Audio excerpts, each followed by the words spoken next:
Okay, hello and welcome everyone. Welcome to JFD Traders Tea Time with me, Darius Anucauskas.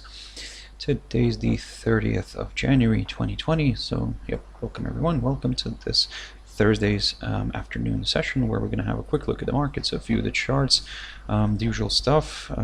But before we do that, as always, let's quickly have a read through our risk disclaimer. So I'll quickly read a part of it and I'll allow you to read the rest. So the content we produce does not constitute investment advice or investment recommendation, should not be considered as such, and does not in any way constitute an invitation to acquire any financial instrument or product.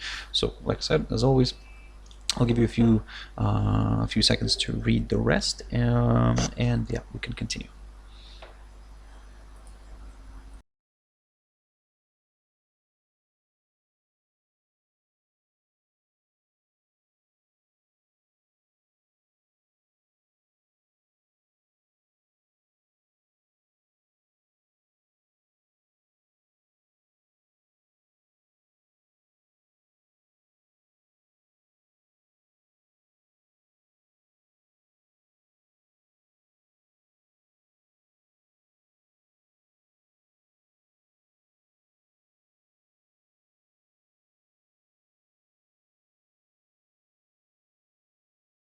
Okay guys, so now then quickly let's jump into, oh actually before we jump into the charts, quick mentioning of our JFD YouTube channel here, which you can always subscribe to in order not to miss any of our upcoming videos, and of course our JFD Bank website and specifically our JFD research page, which we update on a daily basis. So yep, I believe you can find a lot of useful stuff here so for yourself. So yep, visit us on jfdbank.com and click on the research tab right here.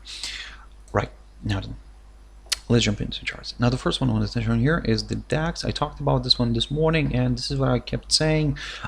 Basically, in order for us to get excited about further declines, and we can see that the index is continues to trade below this this medium-term upside support line taken from the lowest point of August. So this morning it continued to slide, but still remained remained above its 200 EMA here on the 4-hour chart. So we did get a break below the 13,195 zone that I talked about this earlier this morning.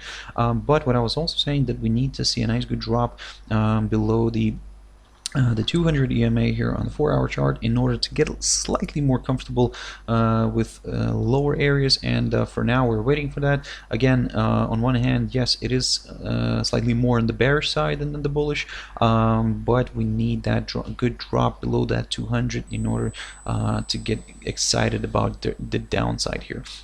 In case this suddenly reverses back to the upside and travels back above this medium-term upside line, well, I mean, yes, it could increase the chances of a potential move back to the upside, but we'll keep a close eye on this barrier right here, the 13,399, or in a way you could round it up towards the 400 mark. So if we do get a push back above this, this would also place the price above all of its EMAs here on the 4-hour chart, and there could be more buyers joining in here. But again, for now, everything's kind of leaning more towards the downside, but just like I said, just wait for that break. And to be honest, ideally we would like to see maybe at least a 4-hour candle close below this 200 EMA. A break will be fine as well, but just for that extra confirmation, a nice good close of a 4-hour candle below the 200 EMA could do the trick here, because we don't want to get something similar like we had here back on the 6th of January, where it did break it a little bit, but you can see it quickly traveled back above that 200 EMA line.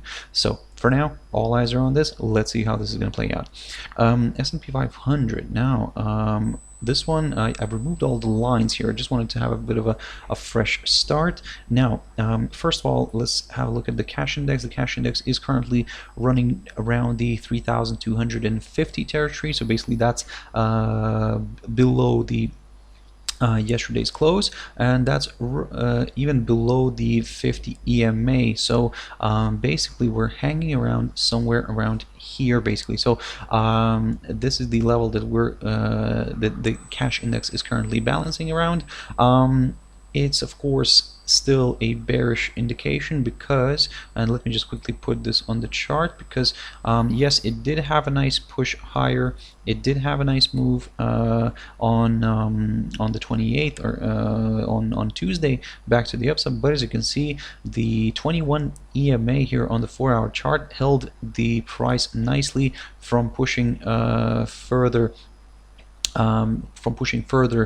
north, but this upside line that I've just drawn here, this medium term, a bit of a tentative one, maybe nevertheless, upside support line, and the price is currently below this upside line, so in a way it kind of increases the chances of a further drift lower, but we'll take a careful approach here, and we'll wait for a drop below the this week's low near the 3,235 mark. So basically that's the low of Monday, the current low of this week. So if we do get a drop below this would confirm a forthcoming lower low, and well, guess what, it could be opening the path towards lower levels. For now, guys, be very careful, be very cautious. Again, it could present itself with a nice opportunity for a further move lower. Then we'll target areas around the 3,200 zone, but of course, if it continues to decline further, then well, a nice good area of support to consider could be around the 3,155 territory, roughly around there.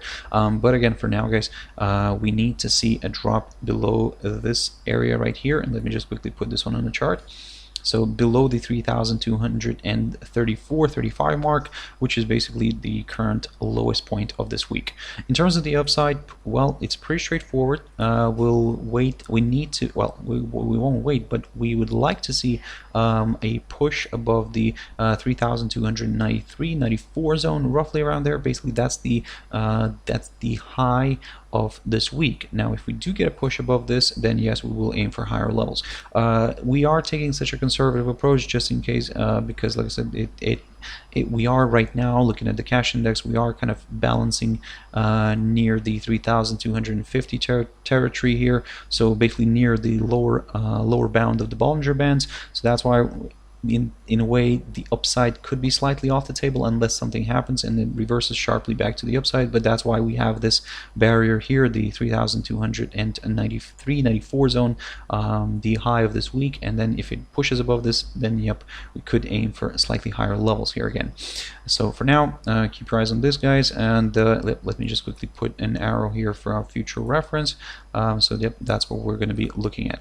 Brent Oil, quick reminder and a quick review of what I was talking this morning. So basically what I was saying, that in order for us to get excited about further declines, we need to see a nice good drop below this 58.50 territory. Now, the first part kind of worked out nicely, the one that I was kind of mentioning this whole week, where I was saying that we may get a nice rebound here, and if it gets rejected near this downside line, and you can see that it got rejected actually near this key area of resistance, which previously acted as a good support, and that's roughly around the 60.30 zone.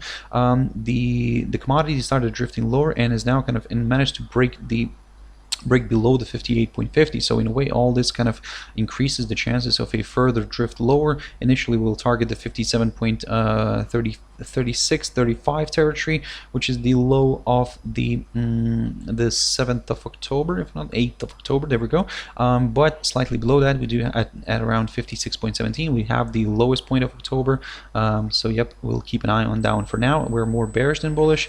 For us to consider the upside. Now, previously, this is what I'm gonna probably slightly correct myself, and this is what I was talking about this morning. So for us to consider maybe the upside, and let's actually get rid of this upside line, we no longer need it. For us to maybe start considering the upside, ideally, of course, we would like to see a break of this downside line, but ideally a push back above the 62.44 mark, 45 could in a way start doing the trick here for more buyers. You could keep an eye on the 63 mark as well, just in case, and yep, probably, let's say, if it decides to travel higher here, by the time it could travel higher, the 200 EMA would approach one of these areas, and then yep, it could just be even easier for the bulls if this 200 EMA gets broken, and then yep, and we could see a nice push to the upside. For now, of course, the upside is slightly off the table. Let's see if it can travel all the way here towards the lows of October. If it can, then yep, that's wonderful. We'll take it from there. For now, yep, we are more bearish than bullish. Jumping into a few pairs now very quickly. AUDCAD. Now a quick mentioning of this. I talked about this one this morning, and basically I was telling you guys to keep a close eye on this area of support. So perfect drop. And this is what I was talking about this morning. Basically, we needed a nice, good close, at least of a 4-hour candle below all this territory, this key area of support, in other words, below the 0.8888 territory. So we got that, and now you can see the effects here. We are seeing further declines, and now it managed to overshoot our one of our targets, which was the low of the 16th of October near the 0.8875, and now it seems that it's kind of holding its path towards the lowest point of October near the 0.8830. So for now, that's for us, that's our target. Again, we may see maybe a drift lower a little bit somewhere. Maybe it could stop somewhere around here, then retrace back to the upside, and then we could see another round of selling. So again, guys, for now, what we are targeting here is the lowest point of October near the 0.8830 territory. In terms of the upside from the short-term perspective, we would like to see maybe a pushback above the 0.8925 zone. That's the low of the 22nd of January. In a way, of course, if let's say it travels here above this area, above this barrier, then it would already be above the 21 EMA. Maybe it could be also above the 50 EMA as well. So could be something that more bulls would like, but of course, we will be very careful and cautious here because we still have a bunch of key resistance obstacles here on the way higher. So that's why even if we get a push back above the 0.8925, yes, we'll aim for the upside, but again, we'll be very careful and cautious and have a stop loss, tight stop loss, just in case this suddenly reverses back to the downside. GBPNZD. Now, looking at this one exploding to the upside. This is what I talked about this morning, guys. I've mentioned this pair, and I was telling you guys to keep a close eye on the psychological 2 territory. So boom, explosion here, and that got also fueled by the Bank of England, which decided to keep their interest rates unchanged at 0.75%. So you can see the nice move, the strong move. Again, our target, the one that I've talked about this morning, got met. The 2.014647 territory got met. You can see that it seems that it wants to continue accelerating higher. Now, don't get me wrong, yes, it could potentially move further north. Maybe we could see a hold up somewhere around here near the 2.0226 territory, which is one of the inside swing highs of the 16th of December. Again, for now, we're not going to really speculate on this too much, because given the sharp uprise, don't get me wrong, we may see a bit of correction at some point here, but first we want to see where this exactly is going to stop. Again, like I said, our target was met near these 2.0147. And it seems that it wants to continue pushing further north. But at this point, like I said, this is one of those moments where we're just going to sit back, relax, and just see what it wants to do and where it will find some sort of like a better resistance. So it could be here, it could be a little bit higher right there, guys, near the 2.0240 territory. Yep, guys, keep your eyes on this one, and let's see where it's going to find the resistance, so in order to consider maybe a small correction at some point. Now, USDCAD. looking at this picture here, I've looked at USDCAD a while ago, and basically what I was previously saying, that in a way we were still hanging around here, and what I was saying, that if this barrier here, the 1.317475 zone holds, we could see a bit of correction, which we got. It kind of didn't even traveled all the way here towards this barrier, towards the 1.3105, quickly retraced back down here. Then the bulls picked up on here and pushed the pair higher.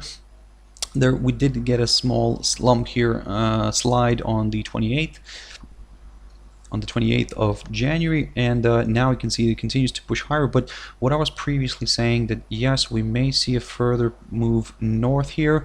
Be very careful near this barrier here. You can see that one of our targets got met as well, the 1.3218. I talked about this level, but what I was also saying, that keep your eyes on this downside line here, guys.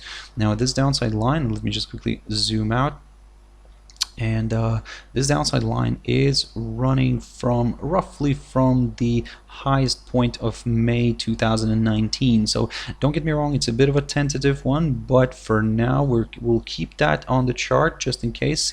See what it wants to do here. If it gets a hold up near this downside line, we may see another round of selling, and the selling could drag on towards this short-term upside support line. So, which is still kind of, let's say, in play, yep, it could get tested again if we get a nice rejection near this downside line, and yep, if the rate starts falling back down here again, and yep, we could see a test of this upside line. But for now, let's not over speculate on this one. Let's see if it can actually travel, first of all, if it can travel above the 1.3218, because as you can see, currently it's getting a nice hold up here. It keeps getting overshoots, but the body kind of still remains below it. So if this area holds, we could see maybe a correction earlier, but again, for now, still be very careful. We're not done here. We have still the full US session to go through. So let's see if it actually can reach this downside line. And the last pair for this session is going to be euro dollar. Perfect movement. This is what I talked about this morning. So I was saying that we may get a nice reversal here, a nice correction back to the upside, because as you can see, we did get a drop below the 1.10, but we didn't quite reach the 1.0980 territory, which is the low of the 29th of November, or in other words, the lowest point of November. So as you can see, the pair kind of failed to drive all the way towards that 1.0980. It decided to reverse earlier, and this morning we're still hanging around here, but like I said, what I was saying, that we may get a nice move towards this very short-term tentative downside line taken from the high of the 16th of January, and if this area holds, we could see a nice round of selling again, potentially this time dragging the pair towards this 1.0980, maybe even overshooting, but we'll like I said, reevaluate everything if we get to this point here, and then we'll take it from there. If this downside line gets broken, the bulls might enjoy the moment and drag this one a little bit higher towards this other downside line taken from the high of the 31st of December, but still this is where the bears could jump in again and drive this one back to the downside. So that's why all eyes right now are on this little downside line. If the pair decides not to travel towards that line, towards this very short-term downside resistance line, then keep your eyes on the, of course, again, the 1.10 zone. If the 1.10 zone gets broken, then well, it opened the path. It can open the path towards the 1.0980. So we'll take it from there. Okay, guys, I hope you found it useful. Thank you very much for sticking around and watching it till the end.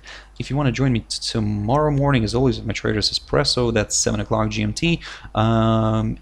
Yep, guys, I hope you have a wonderful, well, if you're still trading, have a wonderful trading evening. If you're done for the day, yep, enjoy your evening. Yep, I'll see you all tomorrow at my Traders Espresso, 7 o'clock GMT. Thank you very much, and bye-bye.